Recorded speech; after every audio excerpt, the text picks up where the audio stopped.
No, it's not better. But now that I have your attention, let's clear up a few things. I personally did really like Elden Ring. I would rank it like an A tier among all the other From Software games. And I've safely played that game for over 1,000 hours or so, I want to say. The DLC I'm starting to warm up to a little bit. Last time I played it for a video, I did like a little bit more than I did the first few times I played it. I want to say I've played it fully all the way through like 4 times or so. But I definitely didn't love it as much as I did the base game personally.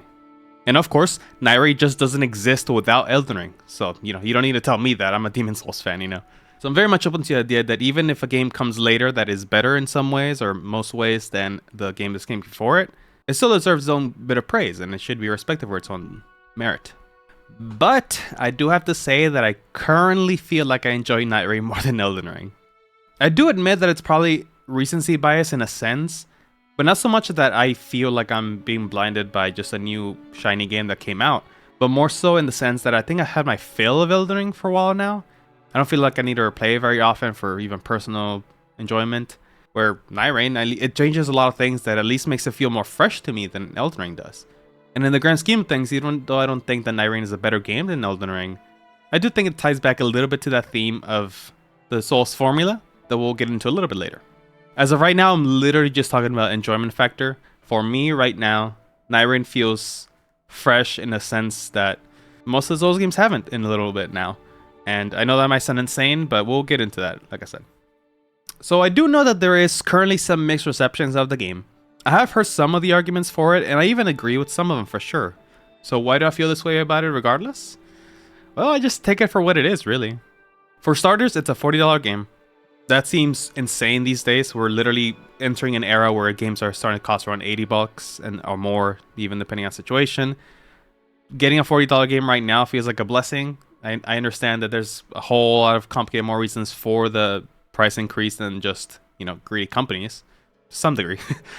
But getting a $40 game right now with potentially how much value you can have, not only now, depending on how many friends you play with and stuff, but also how much it could have in the future, it feels amazing. It feels like it'd be a worthwhile investment for a relatively low price.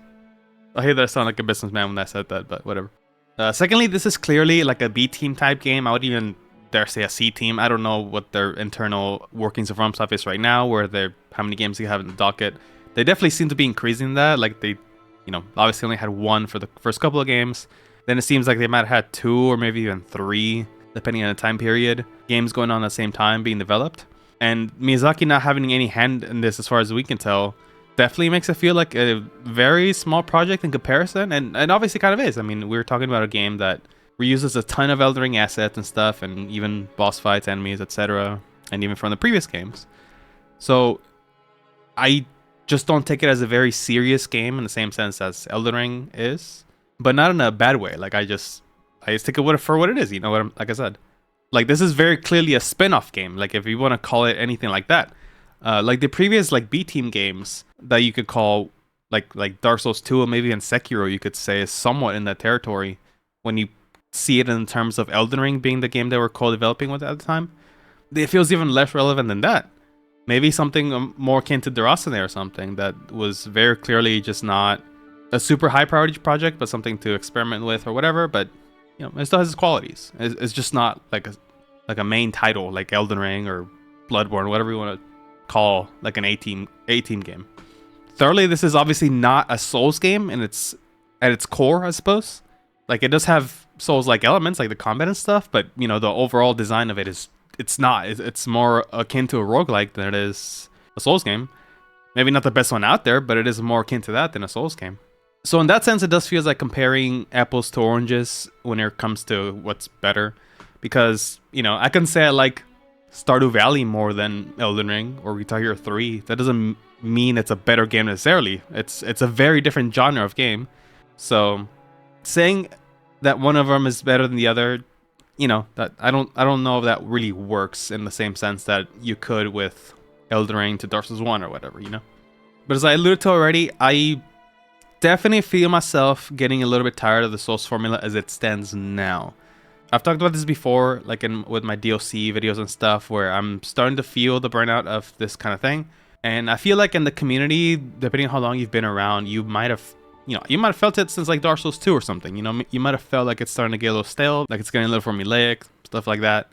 I personally joined around the time the Bloodborne launched, a little bit after, and I've been playing it regularly since. And I mean, I do enjoy most of the games. The only ones I would say I don't enjoy thoroughly, I guess, is Dark Souls 2. And Dark Souls 3 is starting to thread into that category because I do like the bosses, but I don't love playing the areas. Well, I don't like getting into the areas, I guess. Some of the areas in that game just make me like not want to play the game, like on the settlement in Erithil.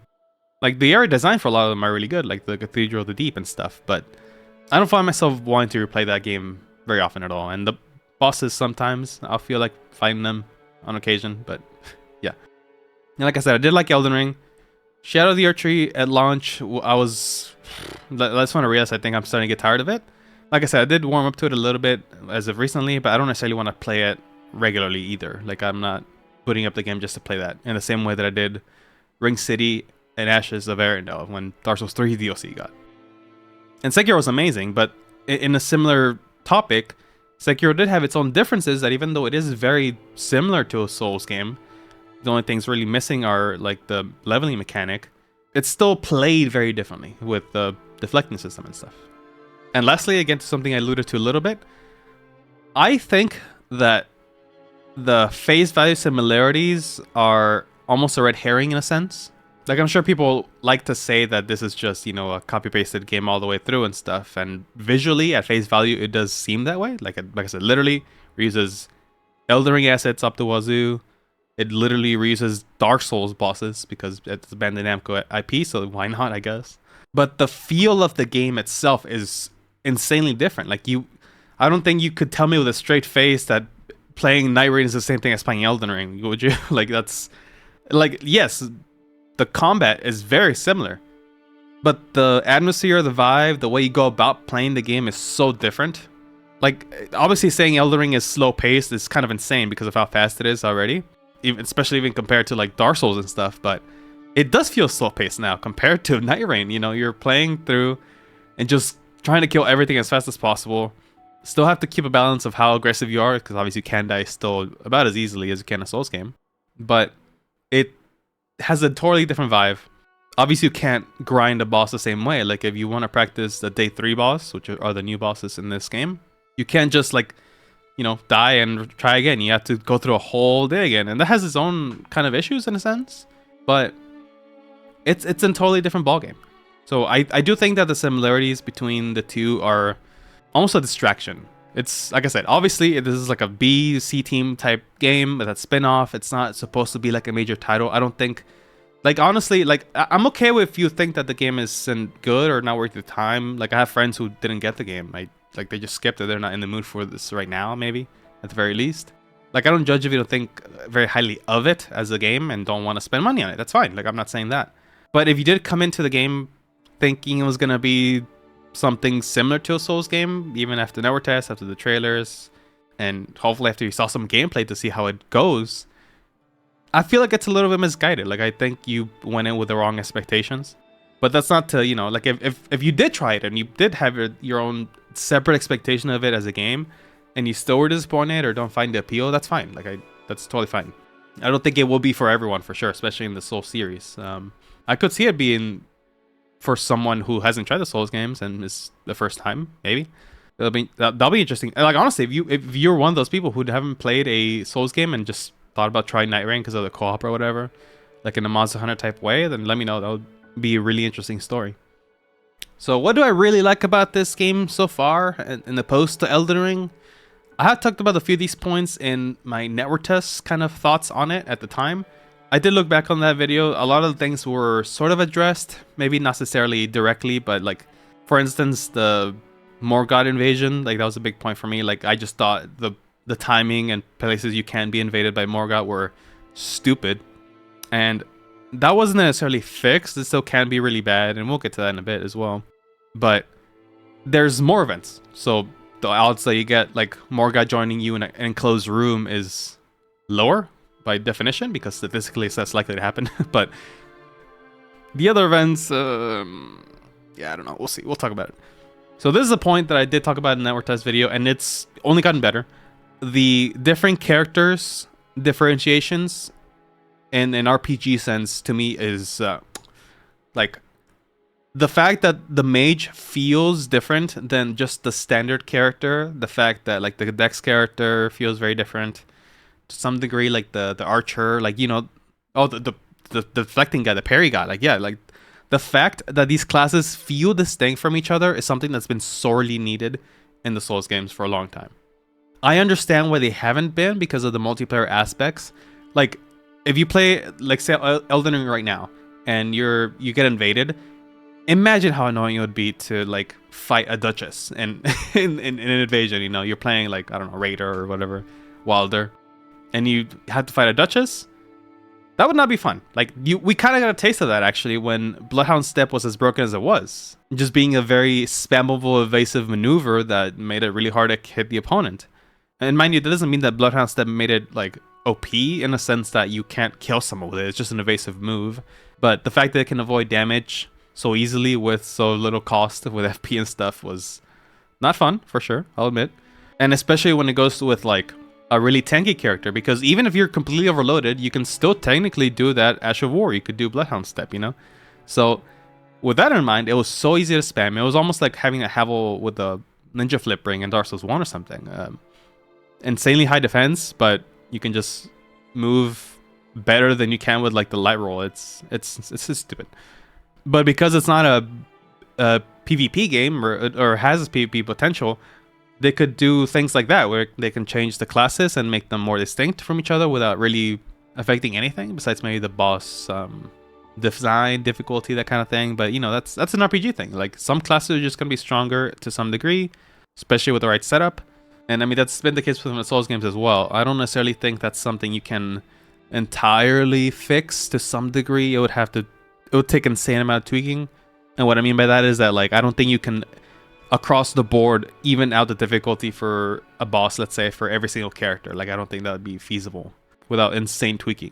So with generally having more characters than Network Test, it feels even better than before. Like for me, I liked Recluse and I liked Duchess a lot from Network Test. Guardian I didn't really vibe with, and I still don't. Wilder, it was fine, but because he was basically just the standard Elden Ring character, I didn't play with it much. And even then, with just the two classes that I personally liked, it felt so much better because of like the custom like dodges and stuff, and the movement and the spell system. The cocktail is, it's amazing. That's another thing I mentioned there that I guess can reiterate is that it's basically the best spellcasting system we've had so far with the magic cocktail, with the fact that you can regain mana just by hitting things. That's a good system.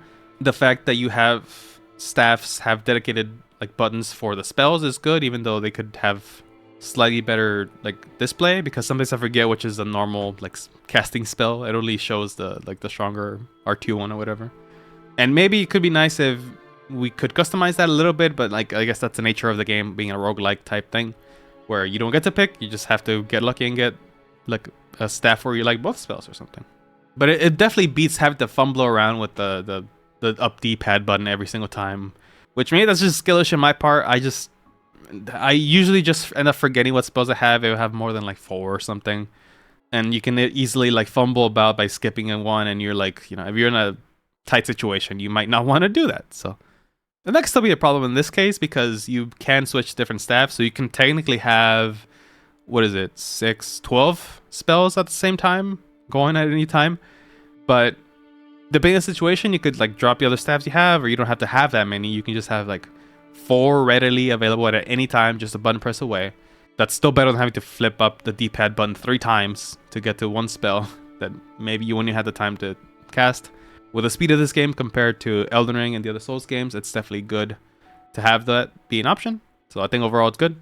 A lot of the rest of the options aren't as deep as Recluse, but Duchess, like I said, is really cool. Iron Eye is a little bit basic, but it is nice to have a dedicated bow class, bowman, marksman. What's the fucking word? Archer. Jesus Christ, I couldn't think of the word archer. Anyway, it is good to have dedicated archer. Raider definitely seems like it's fun if you're into that style. Like I can kind of take it or leave it. I've tried it a few times, and he definitely seems like a mode where you can just zone out, not have to think too hard about your thing. Like if you do Recluse, you're gonna have to constantly think about your stuff. Obviously, it's a more involved process. Raider, you seem like you can just kind of turn off your brain and go bonk everywhere, which is probably the idea and why a lot of people like him. It seems they just like to turn off their brain and go like that. Not as an offensive way. Just yeah, like sometimes you just want that, and I've definitely sometimes want that as well. I don't necessarily always want to play Recluse, but it is really clever the way it did it.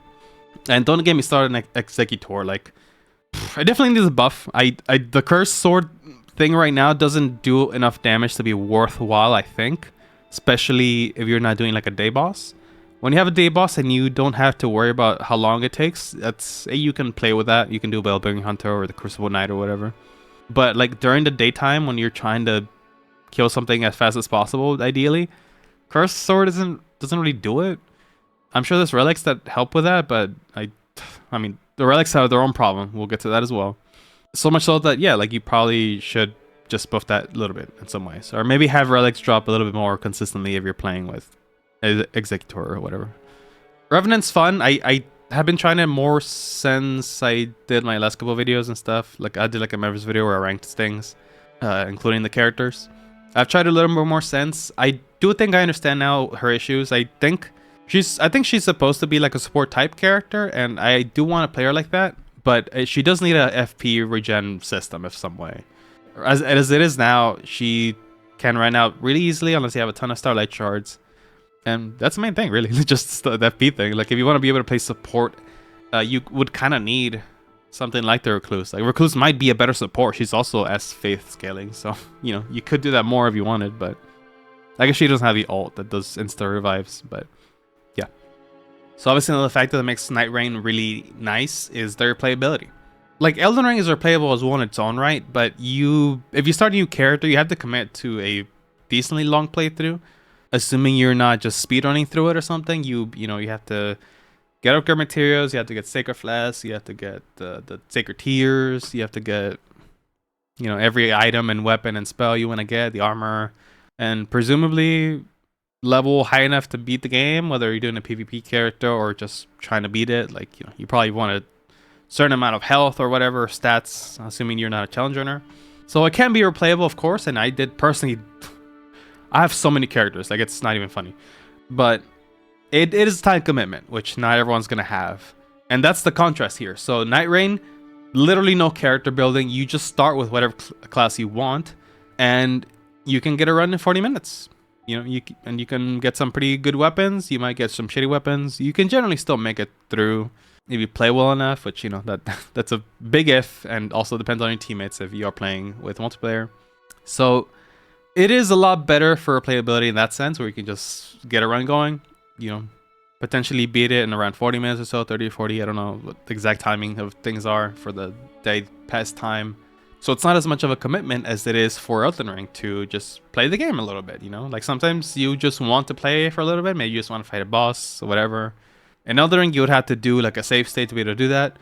For Nightreign, you could just boot up a run and that's it. Like you're going. If you're playing with friends, then even more fun, most likely.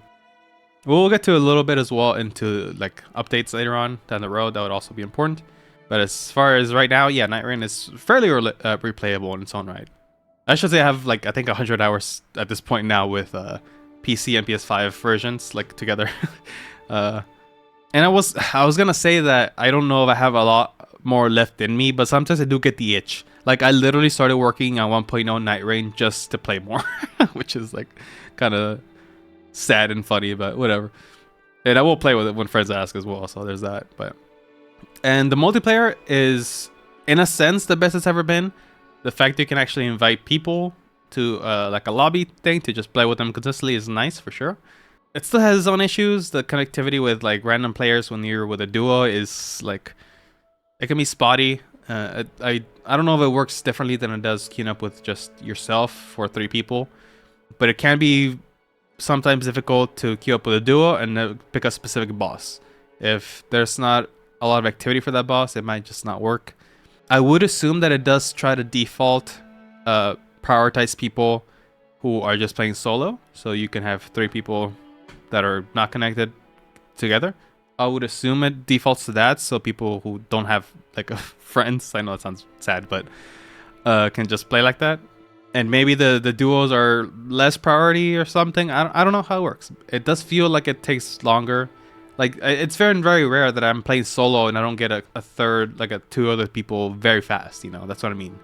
And then just getting one person takes a lot longer sometimes. But Maybe that's been fixed a little bit because I don't think that's been an issue as of recently, but it could have been. It was for a few times I tried to play it in a duo, and then getting the third person took a while. So still not perfect. I could use some tweaking in some regards. Maybe it has been tweaked a little bit behind the scenes, and we're seeing it, the results of that so far. But multiplayer is definitely the best it's been as far as connectivity, and obviously it's quite fun to carry someone all the way through one expedition or multiple if you're just in the lobby still. So. Now, as for things I don't like, because obviously it's not a perfect game by any means, and I can still dislike things about a game I really enjoy. The boss AI is definitely very iffy. I had the same issue with the network test, and I can't really say it's gotten better. It was just a little bit distracting because you would fight Morgoth so many times in network test, and that one's definitely one that can be really hit or miss. He doesn't appear as much in the release game now. I think he's almost like a guaranteed day 2 boss in the Thercelopod Gladius fight, whatever. Thercelopod? I don't know what the fuck's whatever his name is. The Gladius expedition. I think he's a consistent day 2 one, and he can invade you, but it's pretty rare. But there's definitely some bosses where the tracking can just be inconsistent as hell.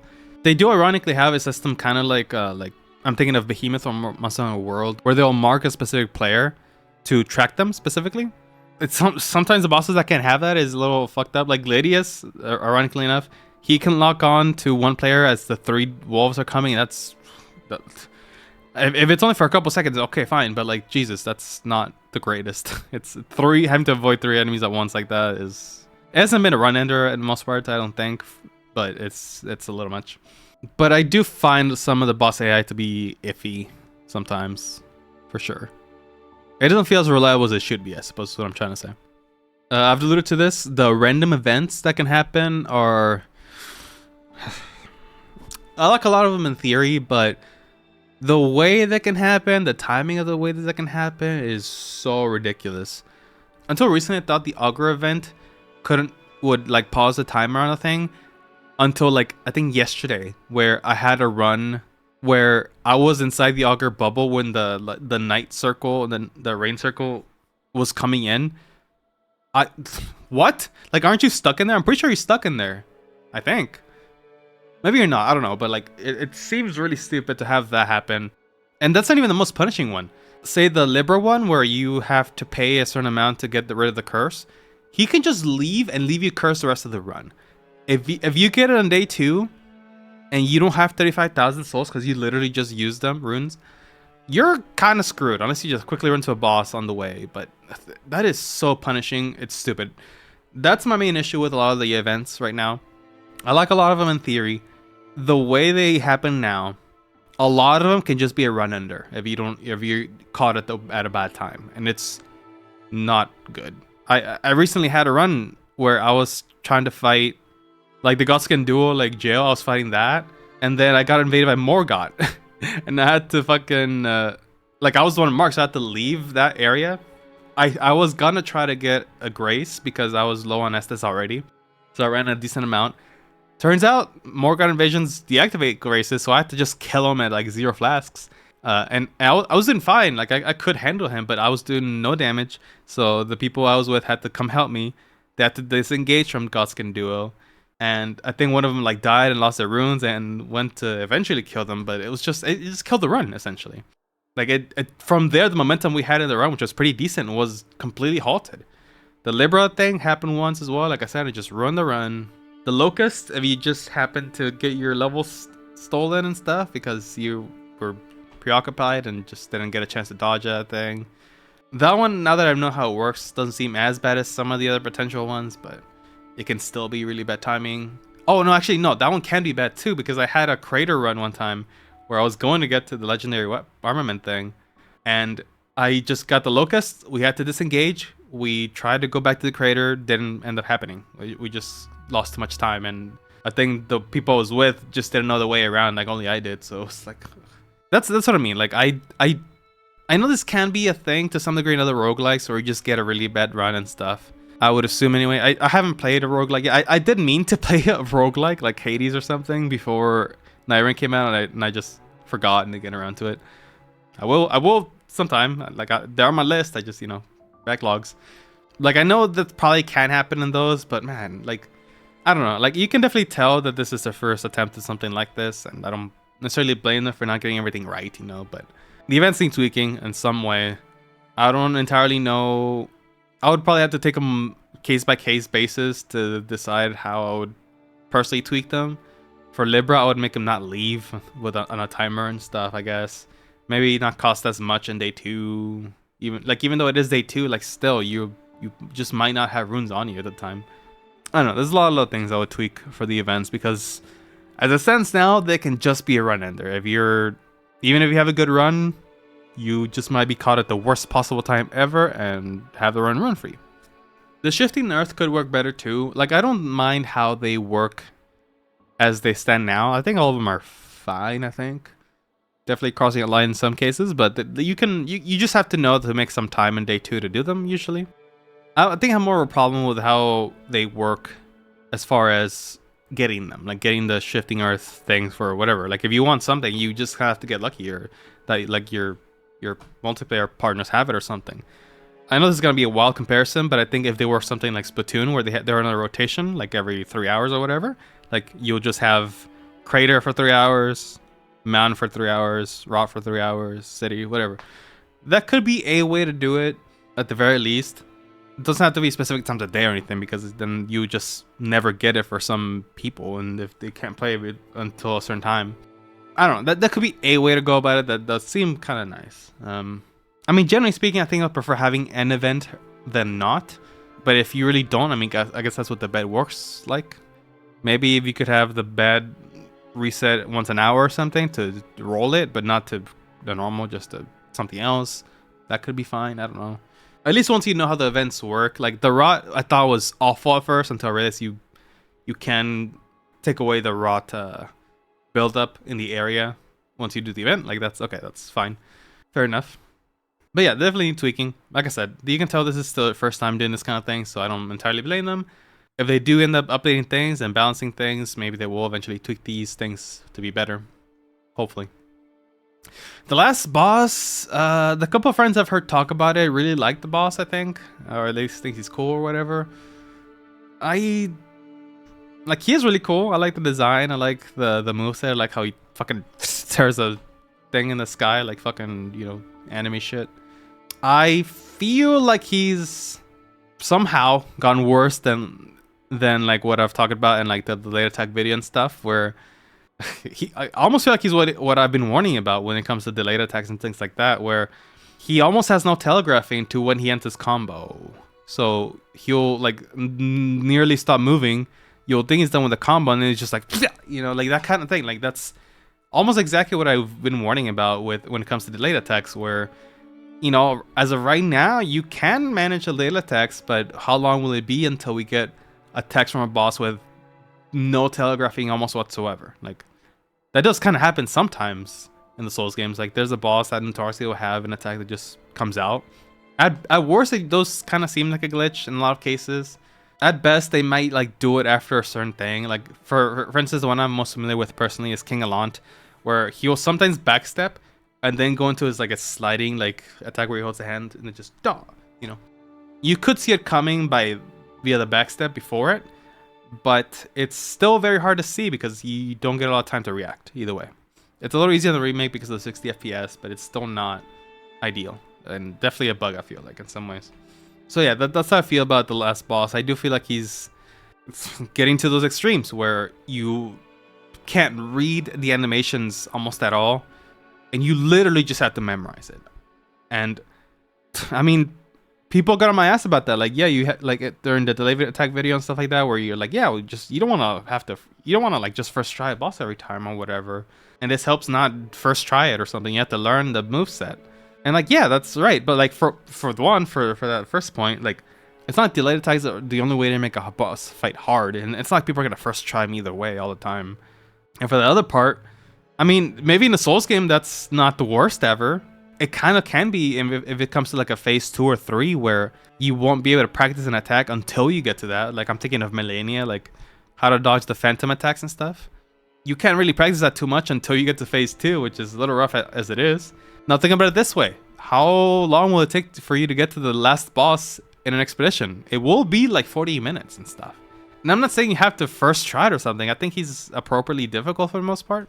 But as far as like learning timings and stuff, like what? Are you just going to pull up a YouTube video, like a recording of it, see the animations? Like, I don't want to do that. Like, I don't know. It does in some ways feel even worse than the Souls games because of the expedition layout. Can't really practice as through normal gameplay. So I do feel like that argument would kind of go out the window when it comes to this, specifically. Like, yeah, you're not going to be able to learn every single move as you could in a Souls game, even if you think the late attacks are fine or attacks with the borderline no telegraphing are fine. Where you have to just memorize how many attacks come before you can punish. Like, no. You can still lock him if you want. I'm just saying, like, that's teetering some dangerous shit territory right there when it comes to boss attack animations. So yeah, I personally, like, I don't think he's the worst ever. I'd probably still rather fight him than I would like Radon or something, but still. The relic system as it stands now, people have been ragging on this a lot, and people who played roguelikes are saying like, yeah, that one of the big reasons why it's not the best roguelike game at all is that, yeah, like the relics, I mean, you probably do get better rewards when you kill a boss, but if you're just having really, really bad runs, and the only way to be able to consistently get better is getting decent relics. But if you die in a boss before finishing the expedition, the relics you generally get aren't that great. And I don't necessarily think the relics are a game changer by any means, but if someone needs that extra boost, then yeah, like having more consistent ways to roll decent relics, like if you can get to day 2 pretty consistently, like if you can get just a little bit of help right there, that would be nice. I do think the relic system is, as it stands now, not the greatest ever. Personally, I don't know entirely how it would fix it outside of just those little things where, like, maybe if you do make it deeper into the run consistently, like day 2, you could get decent enough relics that could get you to day 3 or whatever, and beat the boss. So yeah, that could have been, like, to me it's not a deal breaker, but it does feel like it could have been better. Like these days, I don't even look at the relics I get. I just don't care. I just have a couple on every character, and I make do with what I got. But some people might need that help, so why not? Also, the fucking lock-on. What the hell did they do to the lock-on? They made it worse. But yeah, those are some of my scattered thoughts on Nightreign as it is, and why I personally have mostly enjoyed it. I think I've talked about this before in videos, but for me personally, I don't need a game to be absolutely perfect to be S tier. It's not S tier by any means, but just for reference, like I don't need the game to be absolutely perfect for it to be S tier.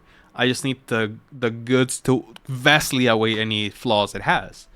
And to me, I would still say it's like A tier, which is still relative to Elden Ring, but maybe just a tad above it as of right now. Like, once I eventually get sick of it, I could see it being, you know, maybe still the same ranking, but maybe below Elden Ring itself. If the DLC was better, maybe I would think I would flip them and stuff right now. Or better for me, personally. I think a lot of people did enjoy that. But yeah, so right now, I still am enjoying it a good amount. Could change in the future. If it's not your cup of tea, again, like I said, that's fine. I don't really expect maybe people will think it's better overall. Especially if you're still fine with the Souls formula as it is now, you probably would just prefer like the next game. For the longevity of the game, I do think it needs updates. Like, I think we have been confirmed to have things like that. Like duels are coming, for instance. I think I saw some other things are coming. So it does feel like they're going to update the game with some mechanical stuff. But they do need probably different maps, more expeditions later on. Was there confirmed at least one DLC that's like akin to like Shadows of the Archery, like just an update with a harder expedition, I assume, or whatever? Like, maybe that's the case. I don't really know. I don't care that much as it is now. I just hope it is coming for longevity's sake, like Monster Hunter, where they have like title updates and stuff like that, things that are important to add for the longevity of the game.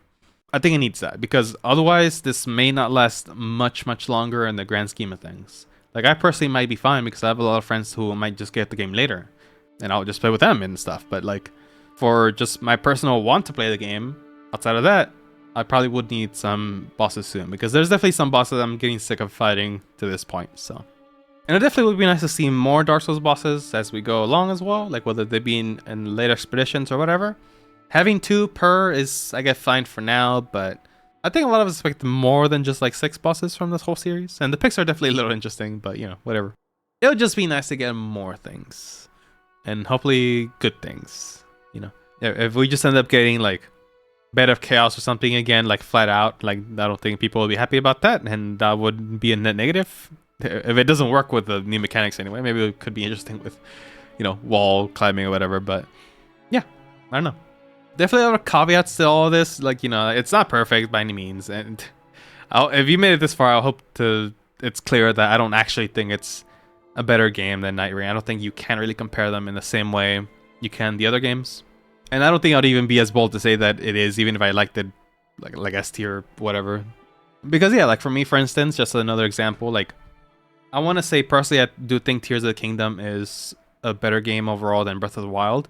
But I would never discount Breath of the Wild and how important that game was, not only for obviously Tears to exist because it does like have to work for it, but also the impact it had in the gaming landscape. You know, Elden Ring probably doesn't exist without Breath of the Wild, for instance, even where Tears came later. And you know, some people do prefer Breath of the Wild, and I honestly respect that choice a lot as well. And like I said, Demon Souls fan, I definitely like Demon Souls at some of the later games. That's probably an unpopular opinion across the board. But I mean, even if it wasn't, I still think you should at least be able to see like, hey, this is where a lot of things started. Like again, the rest of the games don't exist without Demon Souls, for instance. So I'm in a similar vein there, where I still respect Elden Ring for laying the groundwork for Nightreign, so you never catch me just saying it's a better game. But it is really fun. That's it. I just wanted to get my thoughts out there. Like I was mentioned, I will work on 1.0 as probably my next video. I think it is. I don't think I got a ton of else to talk about. Unless I can think of micro topics like I have for like the DLC of Nightreign, the DLC of Elden Ring. But it's definitely very interesting to critique this game, isn't it? Like I'm not as sure how to approach it as I would the other ones, because like I said, roguelikes are not something I've played almost at all, I don't think. So they're not my expertise, I guess I would say. Like I've definitely played the Souls game a ton. I've thought about them a lot. I thought about the design of them a lot. So it comes naturally to just think of like little topics and things I can look back to the past of the Soul series to be like, oh yeah, I mean, they kind of did it better here, but Nightreign? Ooh, okay. I mean, unless something I come up with something, but even then, maybe I will do 1.0 as my next video. And I've already gotten a head start. I don't think it would take that long, but it might still be a couple weeks. So we'll see. So I'll be joining for that. Thanks for watching so far. If you have made it this far, like I mentioned earlier, I do have a members only video that I rank not just the characters, but also the bosses. And I guess I kind of spoiled the ranking, but I did kind of go through the thought process of why I rank Nightreign above Elden Ring in that last segment, because I didn't really go into that ranking thinking I was gonna do that. I thought I might, but I wasn't sure until I thought it through. And you can go through my bosses there live. So with that said, thanks for my thanks to my members right here for supporting my channel. If you'd like to see more Nightreign stuff, I did have the Soulsborne callbacks video already done. And if you want to see more critiques of Elden Ring and Shadow of the Erdtree DLC, I do have a playlist that has a ton of those already ready to go. So if you want to hear my thoughts on why I didn't love Shadow of the Erdtree at first, then you can watch that there. But yeah, thanks for watching. I hope to see you again, everybody. Bye-bye.